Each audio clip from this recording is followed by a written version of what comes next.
ए पंचायत विभिन्न उन्नयनमूलक कार्य शुभारंभ करा विशेषकर झारसरपुर बंध काटियार मध्य केन्द्र में नरुआ मंगलपुर एक उच्च विद्यालय अच्छी से विद्यालय में किछि दिन तले एसएमसी प्रेसिडेंट सरपंच आमर अनिल पूर्वतन रत्नाकर महांती आमर मुरबी अमरेंद्र बाबू समस्त बंधकाटिया सरपंच समस्त एक बैठक थिला से बैठक रे किछि अभियोग एवं किछि अनुरोध से विद्यालय एसएमसी माने करथिले एवं सेठी दुईटी क्लासरूम आवश्यकता थिला से प्रथम पर्यायर आम 10 लाख टंका मो विधायक पांठू दिया आज शुभ शिलान्यास कराला आउ 15 लाख टंका देवार व्यवस्था करा जाउची दुईटी क्लासरूम करा पंचायत रे ये जो लुणा चित्ततला दीपांचल रे सामाजिक कार्यक्रम को करिया पे मंगलपुर छकर एक पाखापाखि 55 लाख टंका मूल्यर कल्याण मंडप आज शुभ शिलान्यास कराला प्रथम पर्यायर 10, 5, 15 लाख टंका व्यवहार करा जायछि एवं परवर्त अवस्था रे जते काम चलिबो पैसा मध्य दिया जिवो ए वर्ष 55 लाख टंकार करा जिवो विशेषकर अंचल स्वास्थ्य को गुरुत्व देकी ए नुआ छारे जो मां दुर्गा हंती एटी आयुष्मान आरोग्य केन्द्र भित्ति प्रस्तर स्थापन करागला एवं दुर्गा पूजा भितर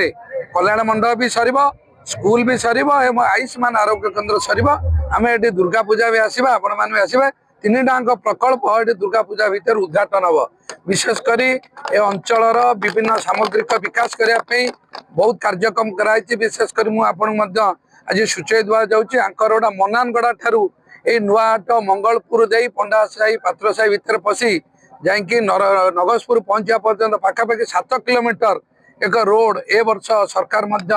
ट्रिप जगह माने पंचायत राज विभाग ग्राम उन्नयन विभाग हाथ नहीं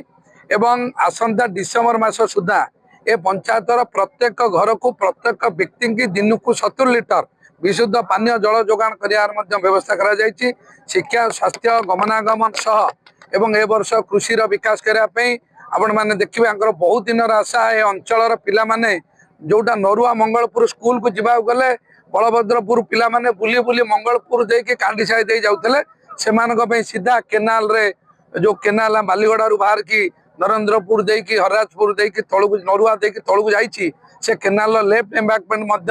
पिछु रास्ता कर व्यवस्था करा जाइछि जो मंगलपुर लोक सीधा जाइकी पहुंची पारे नरुआ मंगलपुर आ बुलिकी आडि रोड पटे जीवे ना तेणुक विभिन्न कार्य कर विशेषकर ए पंचायत एक पूर्त विभाग रास्ता अच्छी जोटा बालीगड़ा टू आरंभ करी बरकोलिया बाजार पर्यंत तार काम बहुत खराब है से काम 2 कोटी टंका पाखापाखि टेंडर करा जायछि जोथापि आउरी एक उन्नत मानर काम करा जिवो ए अंचलर